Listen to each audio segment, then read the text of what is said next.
In section 3.5, we're going to talk about proportions and similar figures. The first thing I want you to do is to write down the two triangles that are going to appear on your screen. I have two triangles, and the sides are given in the different colored numbers, so please write that down. So in the diagram, you will see that we have triangle ABC and triangle FGH. Before I do anything else, let's write a ratio of each corresponding side. Now, corresponding sides means that the sides are in the same position on both triangles. So for example, I have it all color-coded. AB corresponds to FH. BC corresponds to GH.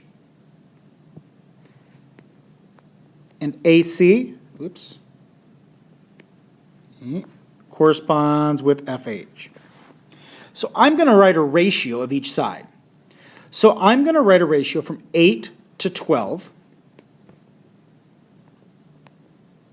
And then I'm going to do 10/15ths, the green sides, and then 12/18ths. Do you notice anything? Let's simplify these fractions. If you simplify 8/12ths, you get 2/3. If you simplify 10/15ths, you get 2/3. If you simplify 12/8ths, you also get 2/3.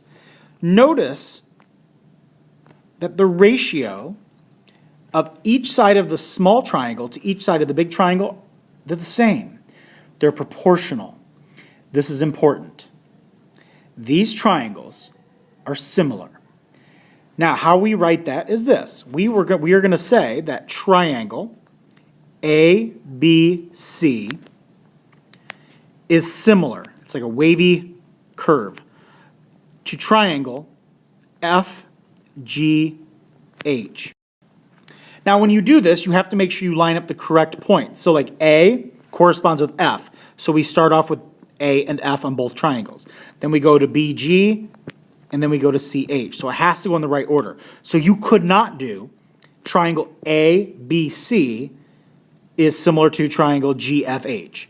You have to follow the same pattern. If we start with A, we have to start with F on the second triangle. Now, in similar triangles, this is very important to understand, corresponding angles are congruent. That means angle A and angle F are congruent. Angle B and angle G are congruent. Angle C and angle H are congruent.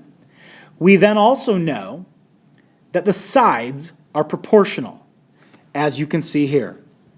And we can write that as side, and I'm going to color code this, AB divided by FG is equal to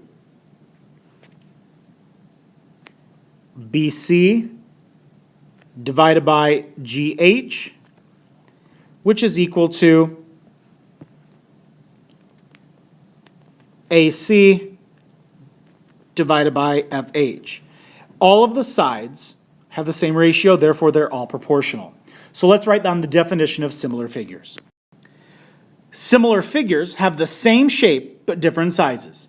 Similar figures have the same shape but their sizes are different. So let's do an example. In the figure at the right, we have that triangle ABC is similar to triangle DEF. Find the length of DE. So if we look at DE, that's this. So I'm going to put a question mark here. And once again, if you don't know something, algebraically, it would be better to put a variable. So we could also put it in X. So we have to write each side as a ratio. So, because remember, sides are proportional. If we know that two triangles are similar, we know that their sides are proportional. So I don't care how you write this. You either start with the big triangle or the small triangle. So I'm going to color code this. DE will be proportional to AB. FE would be proportional to CB. So we can write them as a ratio. So I'm going to start with the blue sides. X over 27, because they're right here, they're proportional, equals 24 over 32.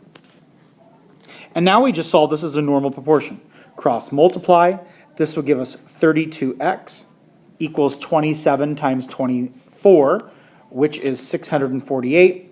The last step is dividing both sides by 32. That would give me x equals 20 and 25 hundredths. But you're not done, because what do you have to do? You have to label. So the missing side, DE, is equal to 20 and 25 hundredths centimeters. So let's say you set it up like this. Let's say you started with the big one. Now you don't need to write this down. I just want to show you there are multiple other ways. Let's say you started with the big triangle and you wrote 27 first and you matched up 27 to x.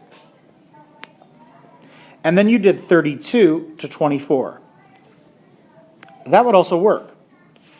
So you cross multiply, you're still going to get 32x equals 648. So you're going to end up getting the same answer. We have two more vocab words. A dilation is a transformation in which a figure and its image are similar. So our vocab word is dilation.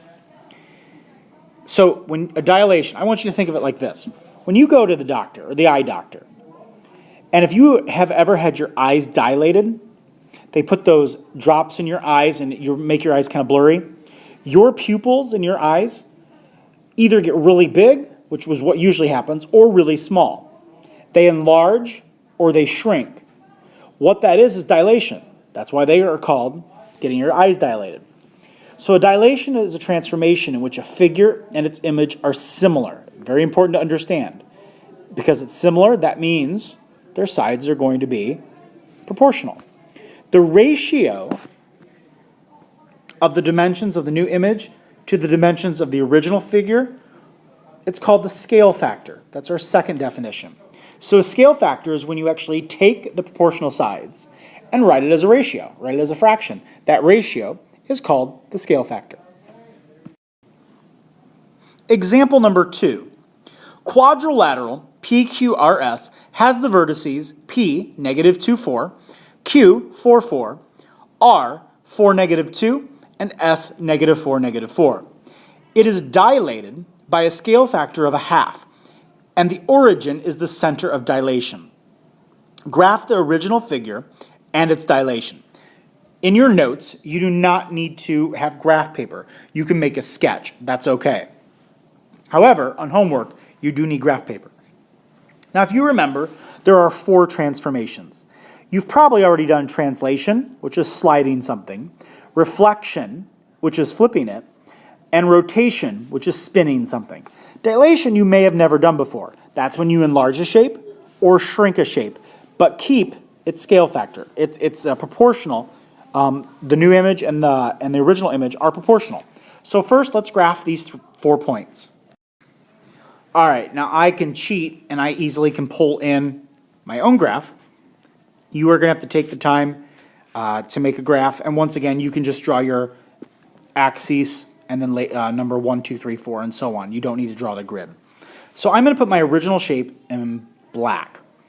So we graph them, negative 2, 4, and make sure we always label our points. So this is point P. Q is at 4, 4. R is at 4, negative 2. And S is at negative 4, negative 4. So let's draw in our sides. And we have quadrilateral PQRS. We now have to dilate everything by a factor, a scale factor of 1/2. So what that means is you take your 4 original points, and I've written them down here as PQRS, and you multiply every coordinate by 1/2. That's all you do. You take negative 2 times 1/2, 4 times 1/2, 4 times 1/2, 4 times 1/2. You take 1/2 of every one of these. So if we're multiplying by anything that's less than 1, your shape, your figure is going to shrink. If you multiply by any number greater than 1, your shape is going to become enlarged. So if we multiply everything by 1/2, P, now remember when we do an image, we do P prime, Q prime, R prime, S prime. So our new coordinates, if we multiply everything by a half, would be negative 2 times a half. That'd be negative 1, 2. 4 times a half would be 2, 2. 4 negative 2 by a half would be 2, negative 1. And lastly, negative 4 times a half and negative 4 times a half will give us negative 2 and negative 2.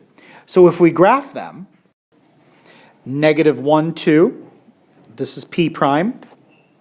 2, 2 is Q prime. 2, negative 1 is R prime. And S prime is negative 2, negative 2, which is right there. We now connect them, and we get our new quadrilateral, which is called the image quadrilateral P prime, Q prime, R prime, S prime. So I'm hoping you understand what dilation means. Since we multiply by a half, our image, which is the primes, is a shrunken version of our original shape. Example number 3. A tree casts a shadow 7.5 feet long. Nearby, a woman 5 feet tall casts a shadow 3 feet long. How tall is the tree? I'm telling you right now, if you ever have a word problem and you're talking about shapes and things, you absolutely need to draw a picture.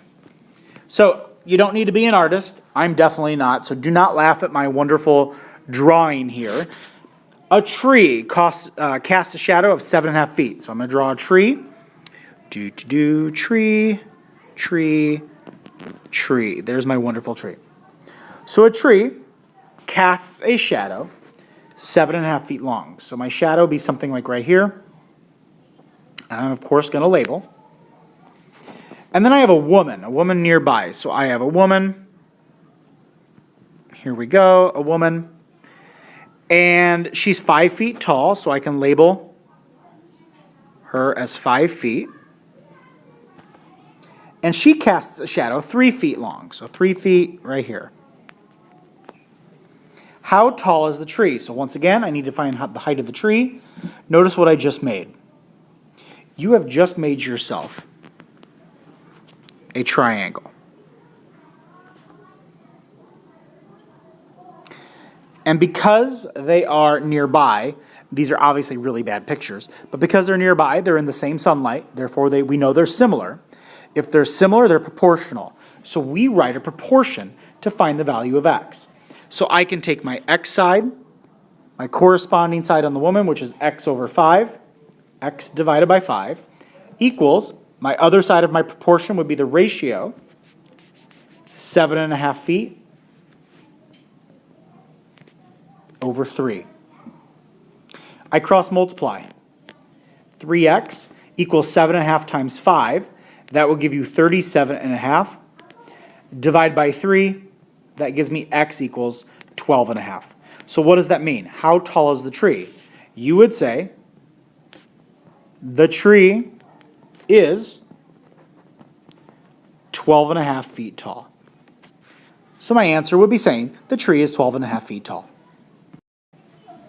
The last two vocab words. A scale drawing is an enlarged or reduced drawing that is similar to an actual object or place. Floor plans, blueprints, and maps are all examples of scale drawings.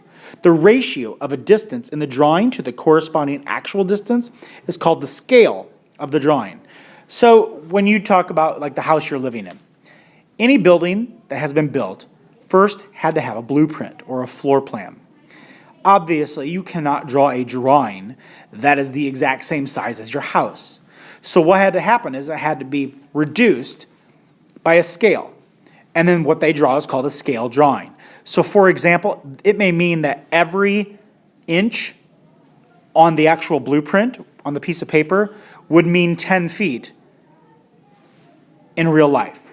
So it's completely up to the drawer, the drawing, the architect, on what scale drawing is going to be used. But a scale drawing, all it is a ratio. Example 4. The scale of the map at the right is 1 inch to 10 miles. By the way, do you notice that the ratio is now written using a colon sign and not a fraction? That's okay. Approximately, how far is it from Valkaria to Wabasso? So we look at our map. We see that Valkaria is right here, and Wabasso is right here.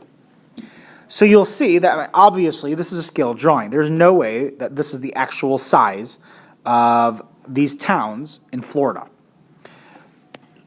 So what do we know? We know that we have a scale of 1 to 10. It's very important, I would suggest, to leave the labels within your ratio. So we're going to write 1 to 10. But I'm just going to put inch and miles. You don't have to, but for me, that helps.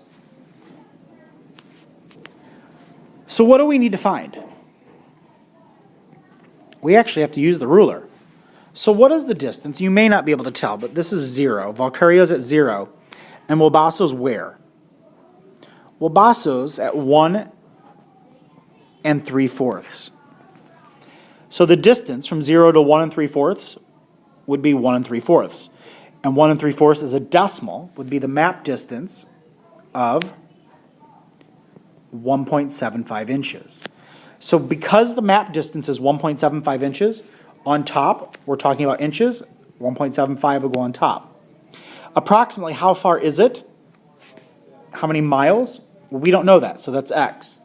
So we have the ratio 1/10 equals 1 75/100 divided by x.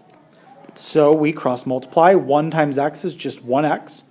10 times 1.75 is 17.5. So approximately how far is it? Wabasso is about 17.5 miles, we need to label, from Valkaria. So let's just see if you can do one on your own. On the map above, measure the map distance from Grant to Gifford.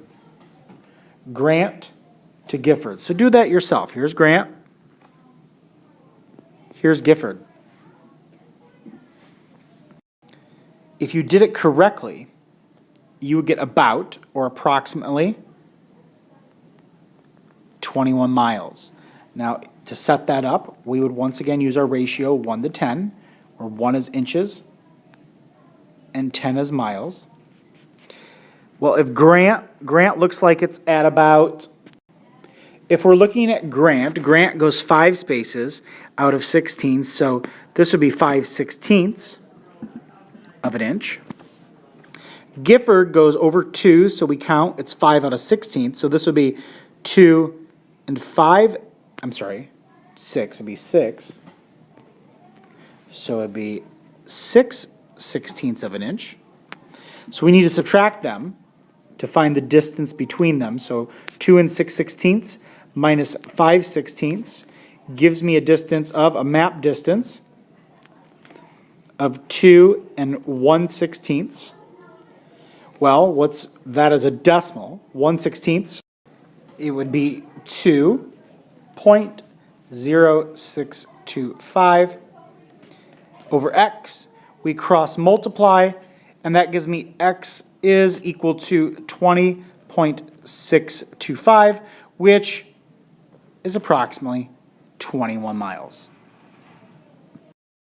So that problem actually proved to be a little more work because we had to measure on a ruler. But it's still stuff that you have to take the time to do. Write it as a proportion, solve the proportion, and that gives us our answer. And always make sure you label.